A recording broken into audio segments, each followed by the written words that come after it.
Hey, what's up guys? Welcome back. Today's recipe is a very delicious summer drink. It's strawberry and raspberry lemonade. Making a strawberry and raspberry syrup is so easy. All you need is a handful of fresh strawberries and raspberries.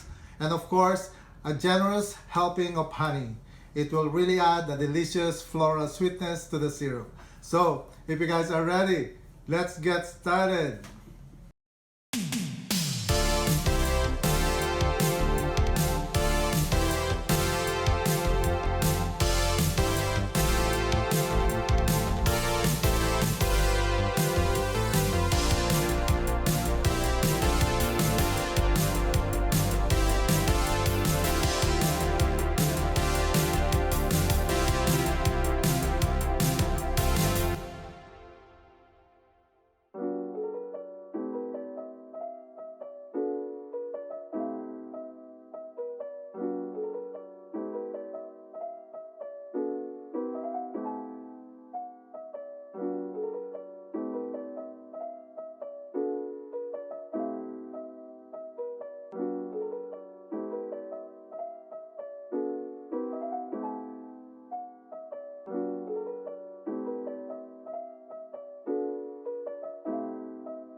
There you guys have it. A delicious, perfect drink to remind you of the summer. It's strawberry and raspberry lemonade. Enjoy!